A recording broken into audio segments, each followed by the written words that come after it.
मकबूजा कश्मीर से हुर्रियत रहनुमा मीर वाइज उमर फारूक, ये आवाजें कहां से परे आती थी? आजाद कश्मीर से, पाकिस्तान से आती थी मकबूजा कश्मीर के बारे में कि मोदी वहां पर ये कर रहा है। बचपन से हमें पढ़ाया गया, हमारे घर में बताया गया, हमारे सिलेबस में पाकिस्तानियों के, पंजाबियों के है, कश्मीर के लिए हमने जिहाद करना है, हमने लड़ना, हमने उनके हकूक के लिए खड़ा होना है। क्या क़यामत बर्पा की जा रही है? यकीन करें कि हकीकतन मेरे पास बिल्कुल लफ्ज नहीं है कि इस तरह बड़ा सानहा है पाकिस्तान में कि इसको बंदा किस तरह बयान करे, कौन लोग हैं, कौन इसको हैंडल कर रहा है, कौन इसको देख रहा है, समझ है बिल्कुल। 24 घंटे में कश्मीर से लेके बलूचिस्तान तक पाकिस्तान के अंदर जो आग लगी है, और अगले 24 घंटे में जो दरिया खून के बहाने का यहाँ पे जो बहाने बनाए जा रहे हैं, आप उनको दहशतगर्द कह रहे हैं, लोग उनके साथ जुड़ते जा रहे हैं, जोश बढ़ता जा रहा है और ये एक अवामी तहरीक बन चुकी है। अब आप इसको इंडियन एजेंट कहें, आप इसको दहशतगर्द कहें। इस समय खबरें सामने निकल के आ रही हैं कि जो पाकिस्तान की आवाम है, साथ ही साथ पाकिस्तान की फौज है, वो कह रही है इससे अच्छा तो हम जो है हमने इन कुत्ते जैसे लोगों के लिए जो है बेसिकली जो है भारत से पंगा लिया, भारत से अपने लिए मुसीबत मोड़ ले ली, अपने पैरों पे ही कुल्हाड़ी मार ली, और उसके बाद से जो हमारे हाल है वो काफ़ी ज़्यादा ख़राब है।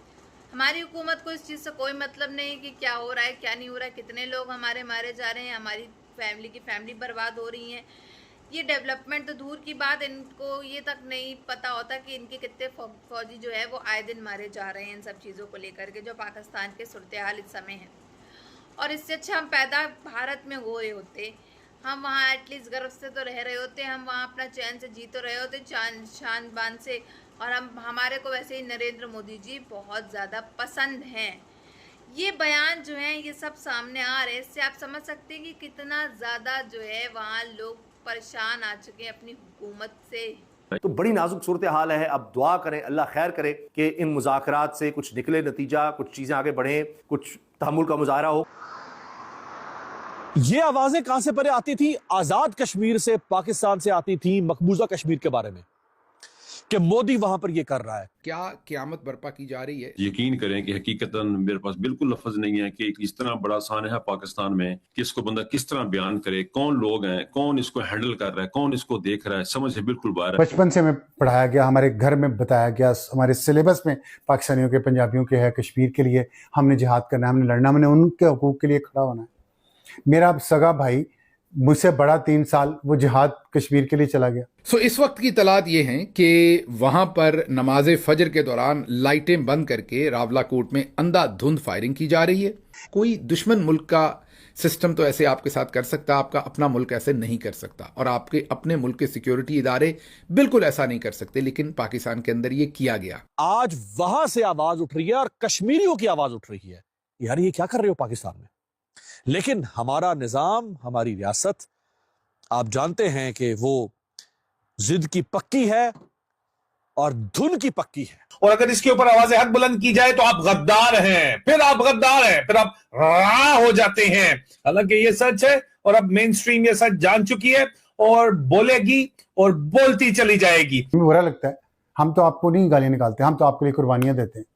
मेरा कश्मीर पे क्लेम है, बचपन से हमें पढ़ाया गया, हमारे घर में बताया गया, हमारे सिलेबस में पाकिस्तानियों के, पंजाबियों के है, कश्मीर के लिए हमने जिहाद करना है, हमने लड़ना, हमने उनके हकूक के लिए खड़ा होना है।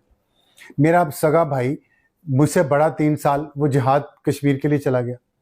मैंने उसकी मिन्नतें करके लाया हूँ कि मुनाफिक हैं सारे, जो भी लोगों के बच्चों को गैर आईनी, गैर कानूनी कामों की तरफ लेके जाता है वो मुनाफिक है। बरतानिया से आ रहा है, लेकिन अब मीर वाइज उमर फारूक साहब, जो कि कश्मीरी मकबूजा कश्मीर के हुर्रियत लीडर हैं, मीर वाइज उमर फारूक साहब ने भी एक ट्वीट कर दिया जिसमें वो कह रहे हैं कि जो खबरें LOC के उस पार से, यानी यहां से जा रही हैं, उन खबरों पे वो बहुत परेशान हैं और 1 दर्जन से जायद शहरियों का और पुलिस एहलकारों का कत्ल होना, मारे जाना शदीद अफसोसनाक है।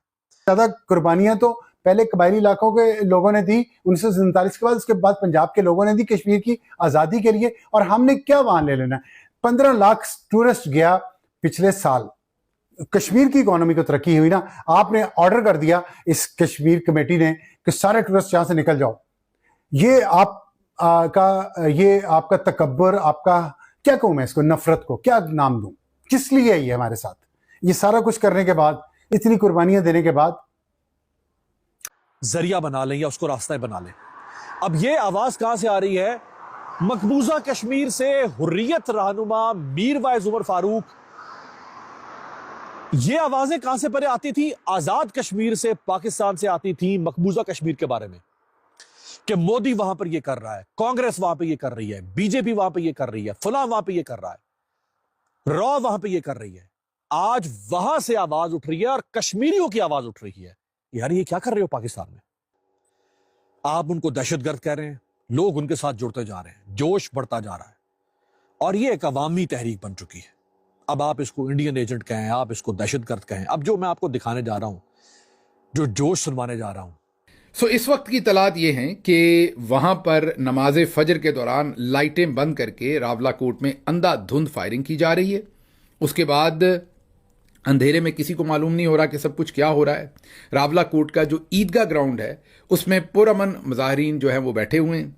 फोर्सेस की शेलिंग और फायरिंग की उन पर इतलात हैं। गिद्द मुजाहिरीन जो हैं वो मौजूद हैं जो शहर में दाखिले के मुंतज़िर हैं, जबकि शहर में कर्फ्यू नाफिज है। तो जाहिर है शहर के अंदर से भी लोग निकलेंगे, बाहर से भी अंदर जाएंगे, तो ये एक बहुत ही कॉन्फ्लिक्टिंग या बहुत ही प्रवोक करने वाली सूरत हाल सिक्योरिटी फोर्स। बड़ा आसान है पाकिस्तान में कि इसको बंदा किस तरह बयान करे, कौन लोग हैं, कौन इसको हैंडल कर रहा है, कौन इसको देख रहा है, समझ से बिल्कुल बाहर है। ये वो कश्मीर है कि जिसको मैं बरतानिया में रहते हुए मैंने पहले भी कई अर्ज किया है कि जनाब ये हम इनके साथ जाया करते थे, ये सारे के सारे इंडियन एम्बेसी के पास जाके खड़े होते थे। यहाँ पे जितनी एमपीज हैं, यहाँ पे जो पाकिस्तानी समझे यदि पाकिस्तानी निजाद एमपीज आए हैं, वो सारे के सारे इंडियन एम्बेसी से खड़े थे। एक बहुत बड़ी लॉबी थी, एक बहुत बड़ी सपोर्ट थी पाकिस्तान की फौज को, पाकिस्तान की रियासत को, पाकिस्तान को। और उन लोगों को अब जाके पाकिस्तान की एम्बेसी के पास सामने खड़ा होना पड़ा। इस किस्म की रोजगार मांगते हैं, जरूरत जिंदगी मांगते हैं, उनके ऊपर इतनी चढ़ाई करनी सिर्फ उनको बचाने के लिए जो इनके पंजाब के अंदर लोग बैठे हुए हैं या वो इस्लामाबाद में बैठे हुए हैं, उनको बचा। मुझे तो ये लग रहा है कि उनको बचाने के लिए कि तुम्हारी सीटें हम हिफाजत करेंगे, हम बंदे मार देंगे, हमने 10,000 बंदा मार देना, तुम्हारी सीटें हमने रखनी है। ये इनका रवैया, ये इनका एटीट्यूड है। इस पे बहुत अफसोस है मगर ये सरासर ज्यादती हो रही है, बड़ा जुल्म हो रहा है कश्मीरियों के साथ, उन कश्मीरियों के साथ जिन्होंने हमेशा से पाकिस्तान का साथ दिया और इस कौम को जिस जैसा कि आप सभी ने देखा किस तरह से खबरें सामने निकल के आ रही हैं कि कैसे पाकिस्तान की अवाम, पाकिस्तान के फौजी, हर कोई जो है त्रस्त ब्रस्त हो चुका है पाकिस्तान के सो कॉल्ड आसिम मुनीर से। उनका कहना है साफ तौर पे कि हम त्रस्त आ चुके हैं, अपनी हुकूमत से कोई फैसले ले नहीं रही है, ना ही कुछ इसके ऊपर सॉल्यूशन निकाल रही है। जो प्रोटेस्ट चल रहा है, भीड़ बेकाबू होती चली जा रही है, शटर डाउन है, शटडाउन है, लॉकडाउन लगा है, सब कुछ है, महंगाई है, पानी नहीं है, कुछ नहीं है और हुकूमत सिर्फ हाथ पे हाथ धरी बैठी है, सिर्फ तमाशे देख रही है कि उसके मुल्क में होता क्या जा रहा है एक करके। और इसके अलावा अब जो है वो लोग काफ़ी ज़्यादा परेशान होकर के उनका साफ तौर पे ये कहना आ रहा है कि इससे अच्छा तो हम भारत में पैदा हुए होते। हमने बहुत बड़ी गलती कर ली, अपने पैरों पे कुल्हाड़ी मार ली भारत से पंगा लेकर के, क्योंकि हुकूमत तो आगे नहीं आएगी जब हमको भारत आकर के ठोकेगा। तो सबसे पहले गलती तो हमने पाकिस्तान में ही पैदा होकर के कर ली, जो हम यहाँ पाकिस्तान में पैदा हो गए। तो ये लोग काफ़ी ज़्यादा जो है अपना ही गिल्ट में है कि आखिर इनके साथ हो क्या रहा है और आगे क्या क्या होने वाला है। इससे आप समझ सकते हैं कि किस तरह से वो लोग काफ़ी ज़्यादा परेशान कुन हैं और जो हालात देख करके और ज़्यादा परेशान हो रहे हैं, क्योंकि डेवलपमेंट तो आप छोड़ दें होने से रही, क्योंकि कुछ ही महीने का बचा है पाकिस्तान। आप देख ले जिस तरह से इस सब चीज़ों का फ़ायदा उठाते हुए बलोच लिबरेशन आर्मी भी जो पाकिस्तान के अंदर हमले कर रही है, धमाके कर रही है, वो भी उनको प्लस पॉइंट मिल चुका है कि कैसे पाकिस्तान को धीमे धीमे करके हम बर्बाद कर दें। वो भी अपना पठान जो है अपना पूरा बदला ले रहे हैं, जिस तरह से पाकिस्तान के फौजियों ने, पाकिस्तान के जो हुकूमत है उसने उन लोग के ऊपर अत्याचार किया था। बाकी आप सब देखते जाइए कब तक है ये थोड़ा बहुत जो पाकिस्तान बचा है, वरना तो देखिए ख़त्म होने के कगार पे तो आ ही चुका है।